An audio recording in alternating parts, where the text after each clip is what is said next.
Eh, Belakangan ini ramai tentang lingkungan toksik, terutama ada disebabkan oleh seorang guru, PNS, dan sudah bersertifikasi yang melakukan pengunduran diri. Katanya sih macam-macam penyebabnya. Yang paling banyak dikatakan sih karena sudah tidak tahan karena lingkungannya toksik.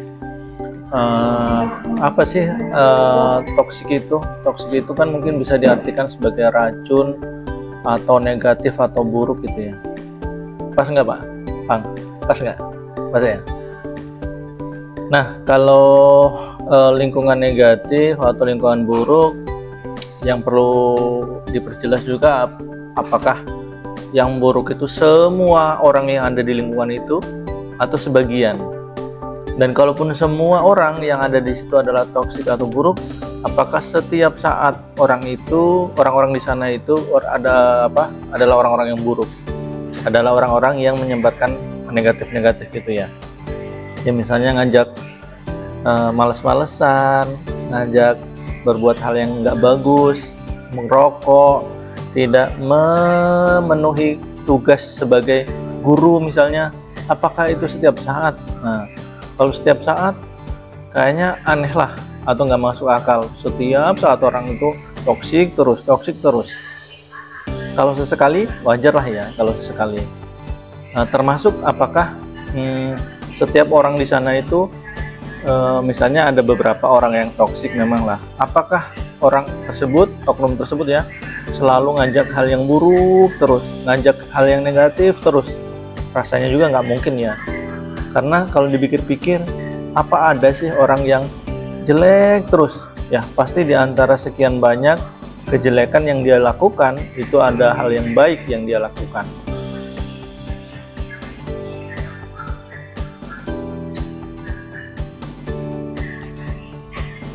Oke, kalau jawabannya adalah ada orang tertentu yang jadi toksik. Dan juga dia nggak selalu toksik itu ya, suatu saat dia berbuat baik lah itu, atau baik lah itu, positif itu.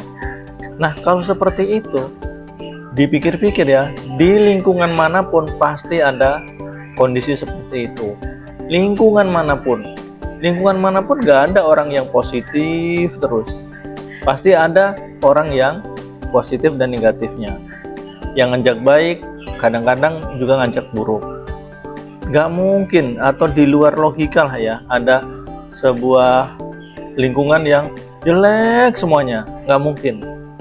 Selama saya bekerja kayaknya nggak pernah nemu ya ada cerita lingkungan yang positif semuanya, positif terus menerus, atau negatif semuanya dan negatif terus menerus, nggak ada.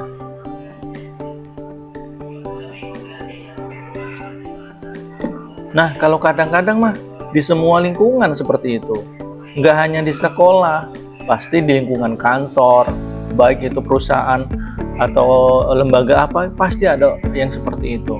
Ada orang-orang yang kadang ngajak hal yang buruk, ngajak hal-hal yang nggak baik, itu kan manusiawi. Bahkan di rumah kita masing-masing mungkin akan seperti itu. Ada orang yang toksik, tetangga toksik, kan biasa itu. Ada tetangga yang toksik, tetangga yang buruk, misalnya suka gibah, suka mengomongkan kejelekan tetangga yang lain. Tapi kan kayaknya mustahil ada tetangga yang ngomongnya jelek terus, kelakuannya jelek terus, gak ada kelakuannya baik, gak mungkin rasanya. Nah, di setiap tempat pasti ada seperti itu, dan setiap profesi pasti ada orang-orang yang toksik, dengan catatan tidak setiap saat dia toksik. Nah, mau di lingkungan pedagang atau tempat usaha misalnya di pasar, saya yakin bahwa ada orang yang atau pedagang yang ya kadang-kadang dia ngajak yang negatif gitu ya, misalnya sambil dagang dia ngomongin orang gitu ya, sambil dagang dia kalimatnya nggak baik, itu pasti ada. Bahkan tukang parkir sekalipun ya, pasti dia pernah sekali menjadi toksik. Jadi profesi apapun dan tempat manapun pasti ada.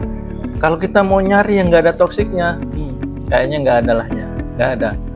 Ya kalau kita suatu saat menemukan, wah lingkungan ini bagus, positif terus, ya, mungkin kita baru sebentar aja menemukan atau berada di lingkungan itu. Kalau lama-kelamaan, lama di lingkungan itu, pasti kita akan menemukan sebuah toksik di lingkungan itu. Karena kadang toksik ini dikaitkan sama bosan ya. Ya namanya orang itu kalau pas baru bertemu baik-baik, bagus-bagus, tapi lama-kelamaan dia jadi toksik.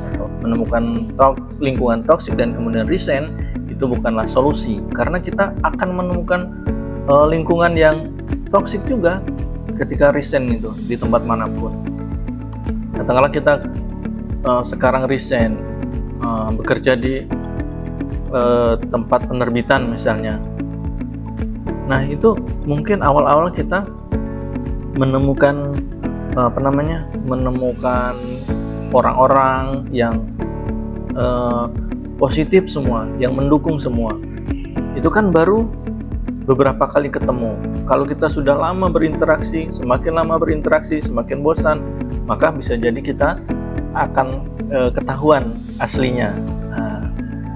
Bahwa ya kadang-kala toksik juga, misalnya ngajak pas ada rapat nggak mau rapat, pas yang harusnya masuk dia telat dan sebagainya. Itu adalah yang wajar. Ibaratnya manusia aja lah, ibaratnya manusia. Mana ada manusia yang sempurna, yang tidak punya kesalahan sedikit pun, yang tidak punya hal buruk sedikit pun, nggak ada. Dan sebaliknya,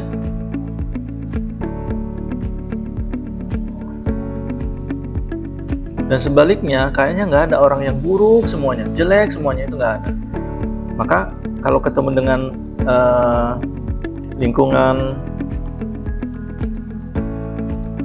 lingkungan yang toksik, kita bersabar aja. Itu tadi, setiap tempat pasti ada hal yang toksik, orang yang toksik. Kalau kita mau mencari yang sempurna, nggak ada, yang baik semua nggak ada, sabar aja. Tapi kalau kita memang niatnya sudah mau keluar, ya jangan bilang kalau itu disebabkan lingkungan yang toksik. Jangan menyalahkan orang gitu ya, jangan menyalahkan orang.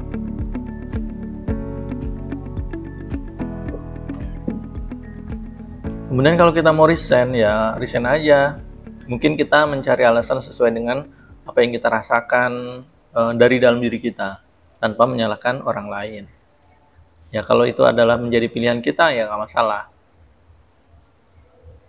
Kemudian yang harus diperbaiki juga adalah mungkin hati kita, pikiran kita, bahwa ya namanya orang, mungkin nggak ada yang sempurna, nggak ada yang positif terus. Terima lingkungan toksik atau orang yang toksik itu sebagai tantangan di sebuah pekerjaan. Karena setiap pekerjaan itu ya pasti ada tantangannya masing-masing. Ada yang teman yang toksik, ada yang peraturan terlalu ketat dan sebagainya. Itu adalah tantangan yang harus kita hadapi. Setiap tempat, setiap pekerjaan ada tantangannya masing-masing. Di sekolah pasti ada tantangan pekerjaannya. Di pasar ada tantangan pekerjaannya. Kita memang melihat pekerjaan lain sering kok terasa enak, terasa lebih bagus gitu ya. Padahal ketika kita menjalannya, kita pasti akan merasakan tantangan di pekerjaan itu.